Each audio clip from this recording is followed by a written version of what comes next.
होता है और इस सफर में उसे मिलते हैं कई सारे विलन्स और कई सारे अच्छे दोस्त। अब क्या लूफी उस खजाने को ढूंढ पाएगा और कैसा होगा उसका ये समुद्री एडवेंचर, चलिए देखते हैं इस पूरी कहानी में। तो कहानी की शुरुआत में हमें पायरेट्स यानी कि समुद्री लुटेरों की एक दुनिया को दिखाया जाता है, जहां का सबसे बड़ा पायरेट गोल्ड रोजर होता है। लेकिन गोल्ड रोजर को आज पकड़ लिया गया है और मरीन फोर्स यानी कि समुद्री सैनिकों के वाइस एडमिरल गार्प उसे सभी लोगों के सामने मारने लाते हैं, ताकि अब कोई भी पायरेट बनने के बारे में ना सोचे और इस दुनिया से सभी पायरेट्स खत्म हो जाएं। मगर ऐसा नहीं होता, क्योंकि गोल्ड रोजर अब तक का सबसे बड़ा पायरेट था और उसने अपनी पूरी जिंदगी में काफी सारा खजाना इकट्ठा करके कहीं छुपा दिया था। गोल्ड रोजर सबको बताता है कि उसने समुद्र में काफी सारा खजाना छुपा रखा है। गोल्ड रोजर सबसे कहता है कि समुद्र में जाओ और मेरा खजाना ढूंढ कर दिखाओ, और ये सुनकर लोगों में खजाने को ढूंढने का एक जज्बा पैदा हो जाता है। तभी गार्प ये देखकर तुरंत गोल्ड रोजर को मरवा देता है। मगर अब कई सारे लोग गोल्ड रोजर का खजाना ढूंढने के लिए समुद्र में जाकर पायरेट्स बनने लगते हैं। मतलब कि गार्प का पूरा प्लान उल्टा हो गया। वो चाहता था पायरेट्स खत्म हो जाएं, लेकिन गोल्ड रोजर के मरने के बाद पायरेट्स का एक नया युग ही शुरू हो गया और सभी पायरेट्स गोल्ड रोजर के खजाने को, जिसे वन पीस कहा जाता है, उसे ढूंढने निकल गए। अब कहानी 22 साल आगे आती है, जहां हमें एक लड़के मंकी डी लूफी को दिखाया जाता है। लूफी गोल्ड रोजर के खजाने यानी कि वन पीस को ढूंढकर पूरे समुद्र का सबसे बड़ा पायरेट बनना चाहता है, इसीलिए वो अपने सफर पर निकल चुका है। लेकिन अब पहले ही दिन जिस बोट पर वो बैठा था उसमें पानी आने लगता है। लूफी एक ड्रम में घुस जाता है और पानी में डूबने से बच जाता है। मगर फिर उसका ड्रम पानी में तैरते हुए दो पायरेट्स के जहाजों के पास पहुंच जाता है, जिनके बीच आपस में लड़ाई हो रही थी। यहाँ बड़े जहाज की कैप्टन अलविदा होती है, जिसके ऊपर मरीन फोर्स ने काफी सारे पैसों का इनाम रखा था। अलविदा अपने साथियों के साथ मिलकर दूसरे जहाज के लोगों को मारकर बंदी बना लेती है। फिर अलविदा के साथी उसके जहाज का सामान लूटकर अपने जहाज पर लाने लगते हैं। इसी बीच ये लोग उसी ड्रम को उठाकर अपने जहाज में ले आते हैं, जिसमें लूफी छुपा हुआ था। फिर जब रात में सब सो रहे थे तो लूफी बाहर आता है। लूफी को यहाँ एक लड़का कोबी मिलता है, जो कि उसे देखकर डर जाता है। लूफी उसे शांत कराता है और कहता है कि वो उसे नहीं मारेगा। फिर लूफी कोबी को बताता है कि वो भी एक पायरेट है। कोबी कहता है कि तुम कोई पायरेट नहीं लगते। इस पर लूफी कहता है कि सारे पायरेट्स बुरे नहीं होते। अब इसी बीच हम लूफी के पास्ट को देखते हैं, जहां हमें पता चलता है कि लूफी बचपन से ही एक पायरेट बनना चाहता था और लूफी को शैंक नाम का एक पायरेट बहुत पसंद था और लूफी शैंक्स को अपना हीरो मानता था। अब जब शैंक्स अपने साथियों के साथ इस आइलैंड पर वापस आता है तो लूफी शैंक्स से उसे भी उसकी टीम में शामिल कर लेने के लिए कहता है। मगर शैंक्स उससे कहता है कि तुम अभी लुटेरे बनने के लिए तैयार नहीं हो, ये काम काफी खतरनाक है। मगर ये सुनकर लूफी जहाज पर एक ऊंची जगह पर जाता है और सबके सामने अपने चेहरे पर चाकू से एक निशान बनाता है, ताकि वो सबको दिखा सके कि अब वो बच्चा नहीं है और पायरेट बन सकता है। अब प्रेजेंट टाइम में कोबी ये सब सुनकर लूफी से कहता है कि तुम एक पायरेट बनने का सपना कैसे देख सकते हो। इस पर लूफी कहता है कि पायरेट्स बनकर हम समुद्र में अपने साथियों के साथ एडवेंचर कर सकते हैं और हम पायरेट्स बिल्कुल आजाद होते हैं। कोबी भी आजाद होना चाहता था, लेकिन वो कहता है कि इस जहाज की कप्तान अलविदा उसे आजाद नहीं होने देगी। अब तभी अलविदा के खटराटों की आवाज सुनकर लूफी कहता है कि क्या तुम लोगों ने किसी समुद्री मॉन्स्टर को पकड़ रखा है। इस पर कोबी कहता है कि ये अलविदा के खर्राटों की आवाज है। कोबी लूफी को ऊपर ले जाता है और कहता है कि अभी सब सो रहे हैं, इसीलिए तुम यहाँ से निकल जाओ। लूफी यहाँ से जा रहा था, लेकिन तभी उनकी आवाजें सुनकर सभी लोग जाग जाते हैं और अलविदा भी यहाँ आ जाती है। अलविदा को लगता है कि कोबी उसे धोखा दे रहा था, इसीलिए अलविदा अपने हथियार से इन दोनों पर हमला कर देती है, मगर लूफी उसे बचा लेता है। लूफी अकेले ही अलविदा और उसके सभी साथियों से लड़ता है और उसे गोलियों से भी कुछ नहीं होता। अलविदा अपना भारी भरकम हथियार उसके मारती है, लेकिन लूफी अपने शरीर को लचीला बनाकर अलविदा से बच जाता है। ये देखकर अलविदा भी हैरान हो जाती है। लूफी अपने पूरे शरीर को लचीला करके अपनी पावर से जहाज के दूसरी तरफ जाता है। तभी अलविदा आकर उस पर हमला करती है, लेकिन लूफी बच जाता है और उसके जहाज पर ही आग लग जाती है। अलविदा को काफी गुस्सा आता है, वो कोबी को मारने वाली थी, तभी लूफी बीच में आकर उसे बचा लेता है। इसके बाद लूफी अपने स्पेशल मूव गम गम पिस्तो करते हुए अलविदा को उड़ा देता है और अलविदा सबको अलविदा कहकर चली जाती है। यहाँ अब सभी लोग लूफी से डरकर हार मान लेते हैं और लूफी कोबी के साथ यहाँ से जाने लगता है। इसके बाद हम एक तलवारबाज रोरोनोआ जोरो को देखते हैं, जो कि सभी समुद्री पायरेट्स का शिकार करता है। लूफी बच जाता है और उसके जहाज पर ही आग लग जाती है। अलविदा को काफी गुस्सा आता है, वो कोबी को मारने वाली थी, तभी लूफी बीच में आकर उसे बचा लेता है। इसके बाद लूफी अपने स्पेशल मूव गम गम पिस्तो करते हुए अलविदा को उड़ा देता है और अलविदा सबको अलविदा कहकर चली जाती है। यहाँ अब सभी लोग लूफी से डरकर हार मान लेते हैं और लूफी कोबी के साथ यहाँ से जाने लगता है। इसके बाद हम एक तलवारबाज रोरोनोआ जोरो को देखते हैं, जो कि सभी समुद्री पायरेट्स का शिकार करता है। यहाँ एक आदमी मिस्टर सेवन जोरो को अपनी टीम में शामिल होने का ऑफर देता है, मगर जोरो उसे मना कर देता है। इसके बाद जोरो मिस्टर सेवन से फाइट करता है। जोरो काफी अच्छा तलवारबाज था और वो अपनी दोनों तलवारों की मदद से मिस्टर सेवन के 2 टुकड़े कर देता है और फाइट में जीत जाता है। वहीं लूफी और कोबी उस जहाज से निकल चुके थे। कोबी लूफी से पूछता है कि तुम्हें लचीले होने की पावर्स कैसे मिली। इस पर लूफी बताता है कि जब वो छोटा था और शैंक्स ने उसे अपनी टीम में शामिल करने से मना कर दिया था, तो गुस्से में उसने शैंक्स के खजाने में से एक डेविल फ्रूट खा लिया, जिसके बाद उसे ये लचीले होने की पावर्स मिल गईं। अब प्रेजेंट डे में कोबी पूछता है कि हमें कहाँ जाना है। इस पर लूफी कहता है कि हम ग्रैंड लाइन पर जा रहे हैं, जहाँ वन पीस छुपा हुआ है। कोबी पूछता है कि क्या तुम्हें ग्रैंड लाइन का रास्ता पता है, लेकिन लूफी को ग्रैंड लाइन का रास्ता नहीं पता होता। अब यही कोबी बताता है कि उसका भी एक सपना है, वो मरीन बनना चाहता है और कमजोर लोगों की मदद करना चाहता है। ये सुनकर लूफी कहता है तो फिर ठीक है, हम पास के मरीन बेस पर चलते हैं, वहां से मुझे ग्रैंड लाइन का मैप मिलेगा और तुम वहां मरीन बनने के लिए रुक जाना। जिसके बाद ये दोनों मरीन बेस पर जाने लगते हैं। इसी दौरान हम एक लड़की नामी को देखते हैं जो कि एक छोटी सी बोट पर मर रही थी। तभी उसे एक बड़ी बोट दिखती है जिसमें 2 आदमी थे। नामी उनसे मदद मांगती है, लेकिन नामी देखती है कि ये दोनों तो लुटेरे हैं, इसीलिए नामी अपने पास रखे एक बॉक्स को बचाने लगती है। ऐसा लगता है कि उसमें कोई खास खजाना है और ये देखकर वो दोनों लुटेरे अपनी बोट से उतरकर नामी की बोट में आकर उस बॉक्स को खोलने लगते हैं। लेकिन जब वो दोनों वो बॉक्स खोलते हैं तो उसमें कुछ भी नहीं होता और यही नामी इनकी बोट चुरा कर ले जाती है। इसके बाद नामी भी पास ही के मरीन बेस पर आ जाती है। यहीं कोबी और लूफी एक बार में खाना खा रहे थे और यहीं जोरो भी आ चुका था।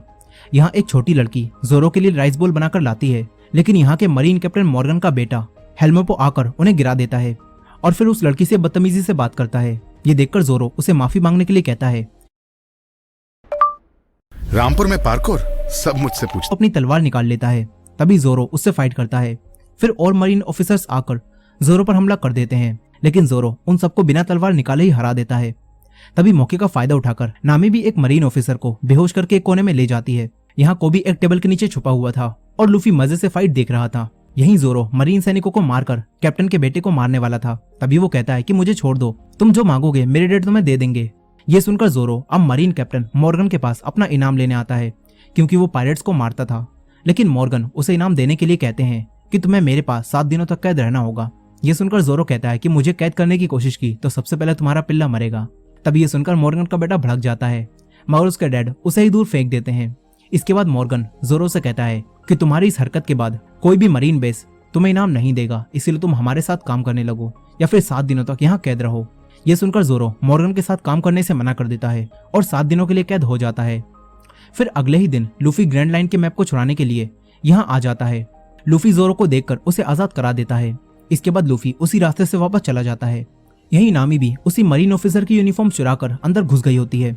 नामी भी ग्रैंड लाइन का मैप चुराने आई थी, लेकिन वही ऑफिसर यहाँ आकर नामी को पहचान लेता है। फिर ये दोनों मरीन ऑफिसर नामी पर हमला कर देते हैं, मगर नामी उन दोनों को मारकर उनका काम तमाम कर देती है। तभी ऊपर से लूफी टपकता है और लूफी ने सारी बातें सुन ली होती हैं, जिससे ये दोनों जान चुके थे कि वो दोनों ही यहाँ ग्रैंड लाइन का मैप चुराने आए हैं। लूफी मॉर्गन के ऑफिस में जाने लगता है, क्योंकि ग्रैंड लाइन का मैप वहीं रखा हुआ है। तभी नामी भी उसके पीछे जाती है। अचानक इनके सामने मॉर्गन आ जाता है, लेकिन वो नामी को एक मरीन समझता है और नामी कहती है कि मैं इस मुजरिम को पकड़कर ले जा रही हूँ, इसे अभी भी अरेस्ट किया गया है।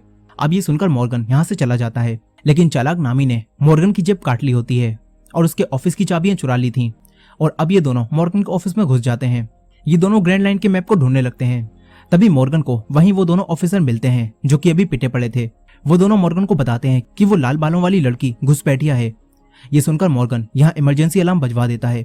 दूसरी तरफ लूफी और नामी को वही तिजोरी मिल चुकी थी जिसमें ग्रैंड लाइन का मैप रखा है, लेकिन नामी से वो तिजोरी नहीं खुलती।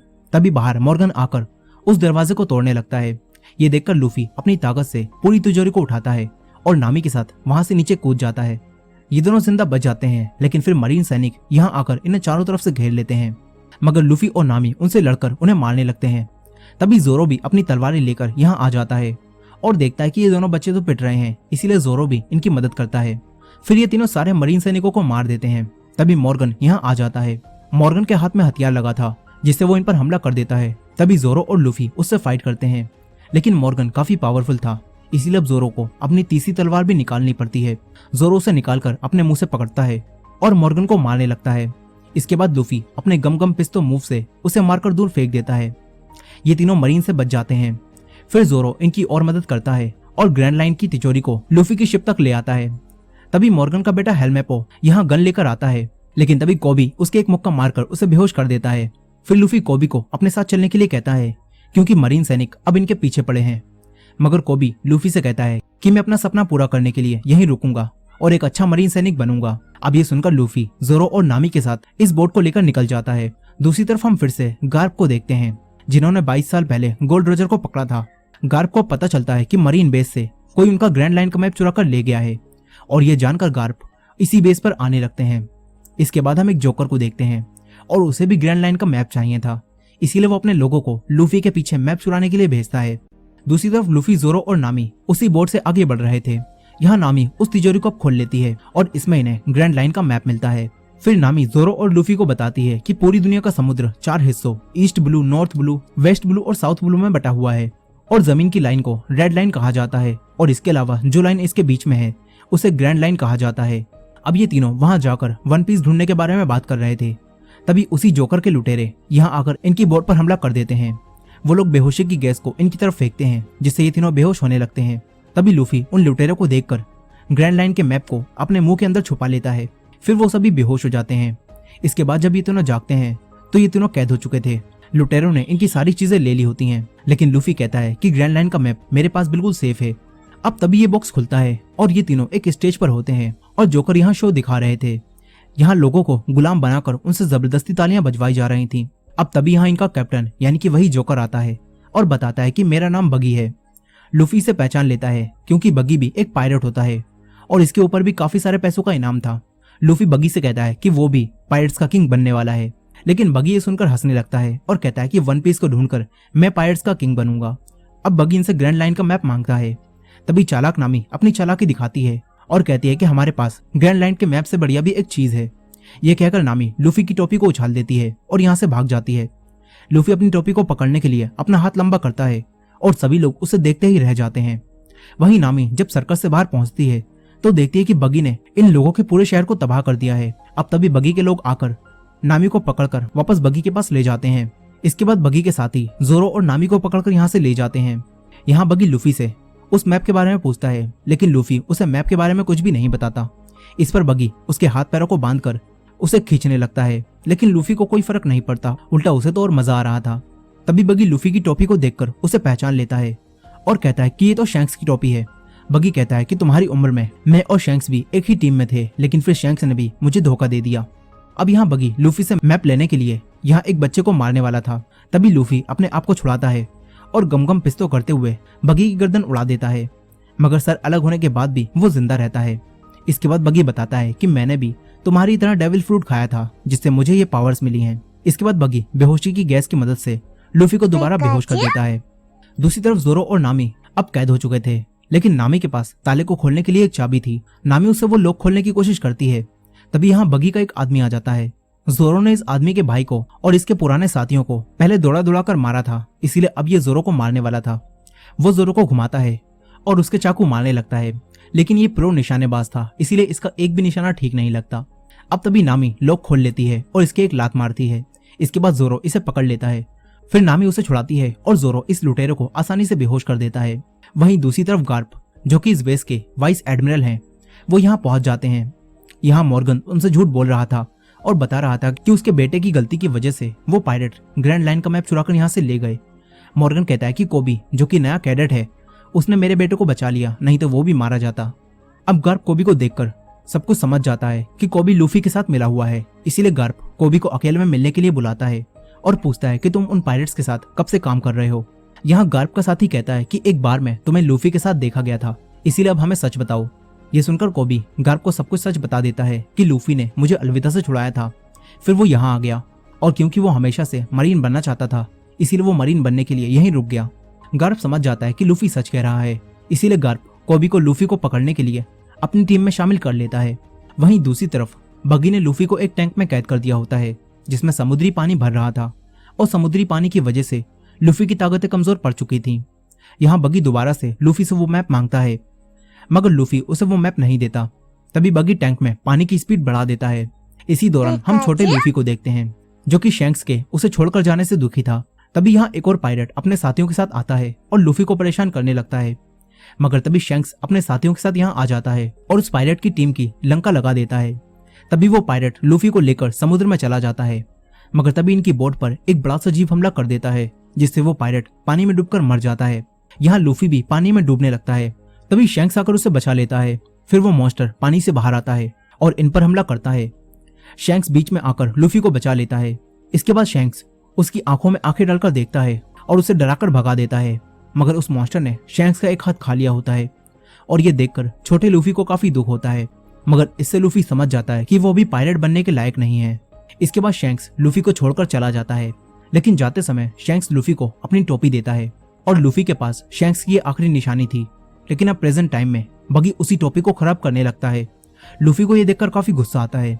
तभी यहाँ जोरो और नामी आ जाते हैं और टैंक को झटका देते हैं। बगी अपने साथियों को देखता है, लेकिन जोरो और नामी मिलकर पहले ही उसके सारे साथियों को सफाया कर चुके थे। इसके बाद टैंक भी टूटता है और लूफी बाहर आता है। तभी लूफी के अंदर से वो मैप बाहर आ जाता है। लेकिन लूफी के लिए मैप से पहले उसकी टोपी जरूरी थी। लूफी टोपी को उठाता है। इसी बीच बगी वो मैप उठा लेता है। तभी जोरो उसे तलवार से मारता है, लेकिन अपनी स्पेशल पावर की मदद से बगी जोरो से बच जाता है। वो अपने शरीर के कई सारे टुकड़े करके जोरो और नामी पर हमला करके उन्हें मारता है। तभी लूफी बगी से फाइट करने के लिए उठता है और उसे मारने लगता है, लेकिन बगी लूफी पर भी भारी पड़ रहा था। तभी लूफी को यहाँ कई सारे बॉक्स दिखते हैं। लूफी नामी को वो बॉक्स दिखाता है। इसके बाद जोरो और लूफी मिलकर बगी के टुकड़ों को पकड़कर उस बॉक्स की तरफ फेंकते हैं और नामी उन्हें कैद कर देती है। फिर बगी अब छोटा हो जाता है। इसके बाद लूफी उसे अपने स्पेशल मूव से यहाँ से उड़ा देता है। फिर लूफी वो मैप नामी के हाथों में सौंपता है, क्योंकि अब वो तीनों अच्छे दोस्त बन चुके हैं। इसके बाद लूफी, जोरो और नामी यहाँ कैद लोगों को आजाद कराते हैं। दूसरी तरफ गार्प ने वहाँ के कैप्टन मॉर्गन को कैद कर लिया होता है, क्योंकि कैप्टन मॉर्गन एकदम भ्रष्ट कैप्टन था। इसके बाद गार्प कुछ नए मरीन सैनिकों को लेकर खुद लूफी को पकड़ने का फैसला करता है। उसके नए मरीन सैनिकों में मॉर्गन का बेटा हेलमेपो और कोबी भी शामिल होते हैं और ये लोग लूफी को पकड़ने के लिए समुद्र में निकल जाते हैं। वहीं लूफी उन लोगों को आजाद कराने के बाद जोरो और नामी के साथ अपने सफर पर निकल चुका था। तभी हम नामी को देखते हैं, जो कि किसी से फोन पर बात करती है और कहती है कि मेरे पास ग्रैंड लाइन का मैप है और मैं आ रही हूँ। यानी कि नामी इन्हें धोखा दे रही है। अब इसके बाद हम 7 साल पहले के साइरप विलेज को देखते हैं, जहाँ एक बच्चा उसोप हमेशा शोर मचाकर सबको डराता है और कहता है कि लुटेरे आ रहे हैं। शुरू में सभी लोग उसकी बातों को सच समझकर उससे डरते थे, लेकिन कुछ सालों बाद ही लोग समझ गए कि उसोप झूठ बोलता है, इसीलिए अब कोई भी उसकी बात पर विश्वास नहीं करता। कहानी प्रेजेंट डे में आती है, जहाँ उसोप अब बड़ा हो चुका है, लेकिन अब भी वो सबसे कहता है कि लुटेरे आ रहे हैं, लेकिन अब भी कोई उसकी बातों पर विश्वास नहीं करता। अब यही लूफी और उसके दोस्त आगे बढ़ रहे थे, लेकिन उनका जहाज खराब हो जाता है। इसीलिए ये लोग नया जहाज खरीदने के लिए उसोप के आइलैंड पर आ जाते हैं और अपने जहाज को पानी में डुबो देते हैं, ताकि कोई भी इन्हें ना ढूंढ पाए। दूसरी तरफ गार्प लूफी को ढूंढने के लिए आगे बढ़ रहा था। तभी गार्प देखता है कि कोबी इस जहाज पर बाकियों से अच्छा काम करना जानता है, इसीलिए गार्प कोबी को अपने साथ ले जाता है और हेलमेपो से काम करने के लिए कहता है। वहीं दूसरी तरफ उसी जोकर बगी ने अपने सारे पार्ट्स फिर से निकाल लिए होते हैं, लेकिन फिर एक आदमी उसके पास आता है और कहता है कि तुम्हें आर्लोंग ने बुलाया है, मगर बगी आर्लोंग के पास जाने से मना कर देता है। तभी वो फिशमैन बगी के 2.5 किलो का हाथ मारकर उसे बेहोश करता है और अपने साथ ले जाता है। वहीं लूफी और उसके साथी जहाज देख रहे थे। तभी लूफी को एक जहाज पसंद आ जाता है और इसी जहाज पर लूफी को उसोप मिलता है। उसोप इस जहाज की देखभाल करता था और वो कहता है कि अगर तुम्हें ये जहाज खरीदना है तो मैं तुम्हें अपनी दोस्त से मिलवा सकता हूँ, उसका ही ये जहाज है, बल्कि उसका ही ये पूरा आइलैंड है। ये सुनकर लूफी, जोरो और नामी उससे मिलने के लिए तैयार हो जाते हैं। इसके बाद उसोप उन्हें अपनी दोस्त के घर ले जाता है। ये घर काफी बड़ा होता है। फिर यहाँ एक लड़की आती है, वो अपने बटलर क्लाहाडोर के साथ थी और आज काया का 18वां जन्मदिन था। उसोप काया को बर्थडे विश करता है और लूफी, जोरो और नामी को अपना साथी बताता है। फिर काया उसोप और उसके साथियों को आज यहीं डिनर करने के लिए कहती है। इसके बाद क्लाहाडोर इन्हें नहाकर कपड़े बदल लेने के लिए कहता है। यहाँ काया के मॉम डैड की डेथ हो चुकी थी और काया भी काफी बीमार रहती थी, इसीलिए उसके नौकर और क्लाहाडोर ही पूरा घर संभालते हैं।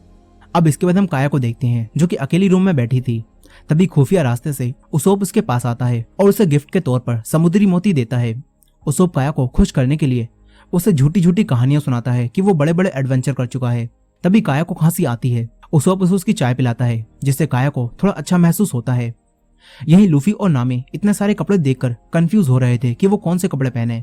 अब तभी यहाँ जोरो आता है और लूफी और नामी से पूछता है कि क्या काया के साथ जो आदमी था, क्या वो तुम्हें जाना पहचाना लग रहा था?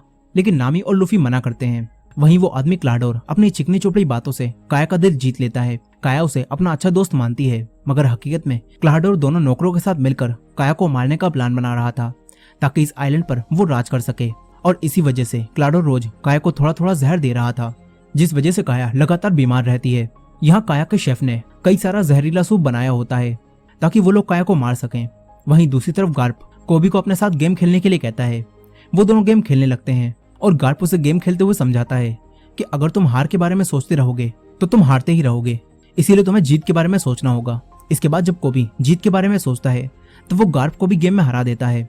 वहीं दूसरी तरफ लूफी, जोरो और नामी पार्टी का मजा ले रहे थे। यही नामी एक आदमी मैरी से बात करती है जो कि काया का सारा बिजनेस संभालता है। अब इसके बाद यहाँ काया क्लाडोर के साथ आती है। फिर काया मैरी से मिलती है। जोरो क्लाडोर से बात करता है और पूछता है कि क्या हम पहले मिल चुके हैं, तुम मुझे जाने पहचाने लगते हो। लेकिन क्लाडोर मना कर देता है। यही मैरी काया से कुछ बात करना चाहता था, लेकिन क्लाडोर उसे रोक देता है और सबको खाना खाने के लिए कहता है। फिर जब ये सब लोग खाना खा रहे होते हैं तो इसी बीच लूफी काया से उसी जहाज के बारे में बात करता है। काया कहती है कि मेरे मॉम डैड के जाने के बाद जहाजों का बिजनेस मैरी संभालते हैं, लेकिन आज रात के बाद सब बदल जाएगा क्योंकि आज मैं 18 साल की हो जाऊंगी और सारा बिजनेस मेरे पास आ जाएगा। यह सुनकर लूफी काया को बताता है कि हम पायरेट्स हैं और हम लोग ग्रैंड लाइन की तरफ जा रहे हैं, इसीलिए हमें तुम्हारा वो जहाज चाहिए। अब तभी काया की तबीयत खराब होने लगती है। ये देखकर क्लाडोर इन सबको यहाँ से जाने के लिए कहता है, मगर काया कहती है कि आज रात इन्हें यहीं रुकने दो। ये सुनकर क्लाडोर भी चुप हो जाता है और काया को उनके रूम की तरफ ले जाने लगता है। दूसरी तरफ हेलमेपो गार्प को आकर बताता है कि हमें एक आइलैंड के पास लूफी के जहाज का सामान मिला है। ये सुनकर गार्प कोबी को उस आइलैंड पर जाकर लूफी को पकड़ कर लाने के लिए कहता है। यहीं काया के घर में क्लाडोर मैरी को जान से मारने जाता है क्योंकि मैरी काया को सब सच बताने वाला था। यहाँ हम देखते हैं कि क्लाडोर के पास भी स्पीड और ब्लेड की पावर्स हैं जिनसे क्लाडोर मैरी को जान से मार देता है। इसके बाद हम फिर से बगी को देखते हैं जिसे वही फिशमैन पकड़कर आरलोंग के पास ले आया था और आरलोंग बकी से कहता है कि मैं पूरे ईस्ट ब्लू का सबसे बड़ा पायरेट हूँ, इसीलिए अगर तुम यहाँ कुछ भी लूटमार करोगे तो मुझे मेरा हिस्सा देना होगा। ये सुनकर बगी कहता है कि वो कुछ भी नहीं कर पा रहा, बल्कि लूफी नाम का एक लड़का पूरे ईस्ट ब्लू में घूम रहा है और उसने ग्रैंड लाइन का मैप भी चुरा लिया है। ये सब जानकर आरलोंग कहता है कि लूफी कहाँ है। बगी कहता है कि मुझे छोड़ दो, मैं उसे ढूंढने में तुम्हारी मदद करूंगा। आरलोंग मान जाता है। वहीं रात में लूफी और खाना खाने के लिए अपने रूम से बाहर निकलता है। तभी उसे जोरो मिलता है जो कि पीने के लिए कुछ ड्रिंक ढूंढ रहा था। फिर वो दोनों एक साथ किचन में जाते हैं जहाँ इन्हें उसोप मिलता है। वो पहले से ही यहाँ बैठा था। जोरो और लूफी उसोप से बात करने लगते हैं। दूसरी तरफ नामी भी अपने रूम से बाहर आकर यहाँ की चीजों को चुराने लगती है। तभी वो काया के रूम में पहुंच जाती है और काया उसके हाथ में सामान देखकर सब समझ जाती है। लेकिन काया नामी से कुछ भी नहीं कहती और उससे दोस्तों की तरह बातें करने लगती है। वहीं उसोप बातों ही बातों में लूफी को बताता है कि मेरे डैड भी एक बड़े पायरेट हैं, लेकिन जब मैं छोटा था तो वो हमें छोड़कर चले गए। वो कहता है कि मेरे डैड का नाम यासोप है। लूफी उनका नाम सुनकर उन्हें पहचान लेता है और बताता है कि मैं उनसे मिल चुका हूँ, वो शैंक्स की टीम में है। उसोप उनके बारे में सुनकर काफी खुश हो जाता है। तभी जोरो उसोप से पूछता है कि यहाँ ड्रिंक है क्या। उसोप बताता है कि नीचे बेसमेंट में काफी सारी ड्रिंक पड़ी है। फिर ये दोनों ड्रिंक पीने के लिए बेसमेंट में चले जाते हैं। तभी इन्हें मैरी मिलता है जो कि मर चुका था। उसोप ये देखकर घबरा जाता है। तभी क्लाडोर इनके सामने आता है और उसके 5 ब्लेड देखकर जोरो को याद आ जाता है कि क्लाडोर असल में ब्लैक कैट पायरेट्स का कैप्टन है जिसका नाम कुरो है और इसके ऊपर भी काफी सारे पैसों का इनाम है। जोरो क्लाडोर पर हमला करता है लेकिन क्लाडोर बच जाता है। फिर क्लाडोर की एक साथी यहाँ आकर जोरो को मारकर बेहोश कर देती है। तभी उसोप एक पतली गली पकड़कर यहाँ से निकल लेता है। क्लाडोर अपने दोनों साथियों से इन बॉडीज को ठिकाने लगाने के लिए कहता है और यहाँ से चला जाता है। वहीं ऊपर लूफी ने वही सारा जहरीला सूप पी लिया होता है जिससे वो वहीं बेहोश हो जाता है। इसी बीच नामी भी काया से बातें करने के बाद उसकी अच्छी दोस्त बन गई होती है और फिर नामी ने जो कुछ भी चुराया था वो सारा सामान नामी वापस रख देती है। वहीं वो दोनों नौकर मैरी और जोरो को एक कुएं में फेंक देते हैं। इसके बाद वो वापस जाने लगते हैं। दूसरी तरफ उसोप गांव में जाकर सबसे कहता है कि असली लुटेरे आ चुके हैं, लेकिन इस बार सच बोलते हुए भी कोई भी उसोप की बातों पर विश्वास नहीं करता। तभी कोबी अपने साथियों के साथ यहाँ आ जाता है। उसोप कोबी को सब कुछ बताता है और कहता है कि वो बटलर असल में ब्लैक कैट पायरेट का कैप्टन है जो कि छुपकर यहाँ रह रहा है। मगर हेलमेपो कहता है कि ये सब झूठ है क्योंकि ब्लैक कैट पायरेट्स के कैप्टन को मेरे डैड ने मार दिया था, इसलिए हमें यहाँ सिर्फ लूफी को ढूंढना चाहिए। लूफी का नाम सुनकर उसोप इन्हें बताता है कि लूफी भी वही है। उसोप इन्हें लूफी के पास ले जाने लगता है। वहीं नामी किचन में आती है तो देखती है कि लूफी बेहोश पड़ा है। अब तभी यहाँ कोई आने लगता है। नामी वहीं छुप जाती है। फिर क्लाडोर अपने साथियों के साथ यहाँ आता है और देखता है कि लूफी ने सारा जहरीला सूप पी लिया है। नामी इन तीनों की बातें सुनकर सब समझ जाती है। तभी उसोप कोबी और बाकी मरीन सैनिकों के साथ यहाँ आ जाता है। क्लाडोर दरवाजा खोलता है। उसोप कहता है कि यही वो लुटेरा है, लेकिन क्लाडोर कोबी से कहता है कि उसोप मानसिक रूप से बीमार है और बचपन से ही वो ऐसी कहानियां बनाता रहता है। ये सुनकर कोबी के अलावा कोई भी उसोप की बातों पर विश्वास नहीं करता। फिर हेलमेपो क्लाडोर से लूफी के बारे में पूछता है। क्लाडोर बेहोश लूफी को इन्हें सौंप देता है। वही नामी बाहर आकर उसकी साथी के एक पैन मारकर उसे बेहोश कर देती है और यहाँ से भाग जाती है। दूसरी तरफ उसोप भी भागकर काया के पास पहुंच जाता है। इधर क्लाडोर कोबी को यहाँ से जाने के लिए कहता है और उसके मुंह पर दरवाजा बंद कर देता है। वहीं नामी भी काया और उसोप के पास पहुंच चुकी थी। फिर उसोप और नामी क्लाडोर की सच्चाई काया को बताते हैं। वहीं जोरो कुएं में अब भी जिंदा होता है। जोरो वहां से बाहर निकलने की कोशिश करता है, लेकिन वो कुएं से बाहर नहीं निकल पा रहा था, मगर जोरो हार नहीं मानता।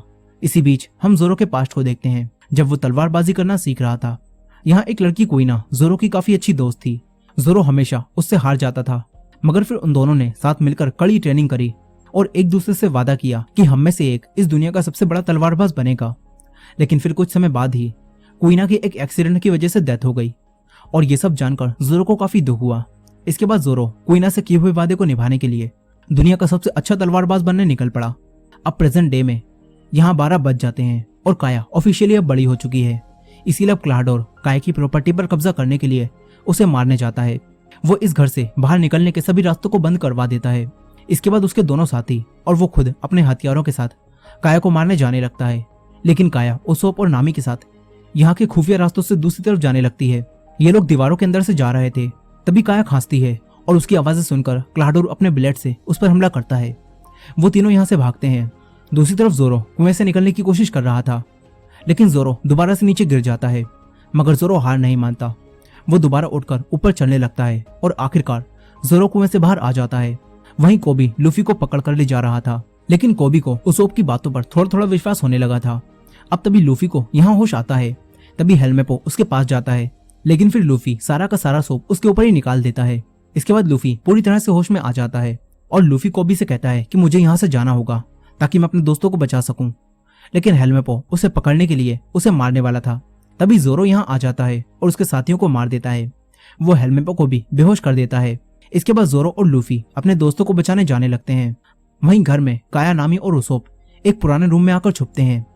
तभी क्लाडोर भी यहाँ आ जाता है और उन्हें ढूंढने लगता है। इसी दौरान जोरो और लूफी भी घर के अंदर आ जाते हैं। लूफी ऊपर जाता है और जोरो दूसरी तरफ जाता है। जोरो के सामने क्लाडोर के दोनों चमचे आते हैं। जोरो उनसे फाइट करता है। वहीं क्लाडोर काया और नामी को पकड़ लेता है। वो दोनों को मारने वाला था। तभी उसोफ अपने हथियार से उसके एक निशाना लगाता है, मगर क्लाडोर बच जाता है। फिर क्लाडोर उसोफ पर हमला करके उसे दूर फेंक देता है। इसके बाद वो काया को मारने आता है। तभी लूफी आकर उसे रोक देता है। फिर लूफी क्लाडोर से फाइट करता है। काया और नामी उसोफ के पास आ जाती हैं। यहीं क्लाडोर काफी तेज था, इसीलिए लूफी उस पर हमला नहीं कर पा रहा था। क्लाडोर लूफी को बातों में उलझाकर उस पर कई बार हमला करता है, इसीलिए अब लूफी शांत हो जाता है और क्लाडोर के एक मुक्का मार के उसे गिरा देता है। दूसरी तरफ जोरो भी क्लाडोर के दोनों साथियों से फाइट करके उन्हें धूल चटा रहा था और यहाँ अब क्लाडोर लूफी से फेस टू फेस फाइट करता है और अपने ब्लेड से उस पर हमला करता है, लेकिन लूफी आराम से उनसे बच जाता है। फिर लूफी एक और स्पेशल मूव से क्लाडोर को यहाँ से दूर फेंक देता है। नीचे जोरो भी उसके दोनों साथियों को हरा देता है। इसके बाद ये सब लोग बच जाते हैं, मगर नामी इनसे कहती है कि हमें तुरंत ही यहाँ से निकलना होगा क्योंकि मरीन सैनिक जान चुके हैं कि हम यहाँ पर हैं। मगर लूफी कहता है कि हमारे पास तो कोई जहाज भी नहीं है। ये सुनकर काया इन्हें वही जहाज दे देती है। इसके बाद उसोप भी इनके साथ इनके सफर पर जाने का फैसला करता है और ये चारों इस आइलैंड से निकल जाते हैं। दूसरी तरफ क्लाडोर अब भी जिंदा होता है और वो भी इस आइलैंड से बचकर भाग गया होता है। वहीं कोबी जहाज पर गार्प से माफी मांगता है और कहता है कि वो लूफी को पकड़कर नहीं ला पाया, लेकिन गार्प उससे कहता है कि चिंता मत करो, तुमने अपना काम कर दिया, तुम उन लोगों को आइलैंड से बाहर ले आए। गार्प को लूफी का जहाज दिख रहा होता है और अब गार्प इनसे लूफी के जहाज पर हमला करने के लिए कहता है। वहीं वो सब अपने नए जहाज पर आराम कर रहे थे, तभी इनके ऊपर बमों की बरसात होने लगती है। फिर लूफी दूरबीन से मरीन सैनिकों की शिप को देखता है और उसे गार्प दिखता है। लूफी गार्प को देखकर कहता है कि ये तो मेरे दादाजी हैं। ये सुनकर सभी लोग चौंक जाते हैं और इसी एंडिंग के साथ वन पीस के 4 एपिसोड्स की कहानी यहीं खत्म हो जाती है। और ये वीडियो भी अब काफी लंबी हो चुकी है, इसलिए इसके आगे की कहानी को हम अगले पार्ट में देखेंगे। तो अगले पार्ट को मिस ना करने के लिए हमारे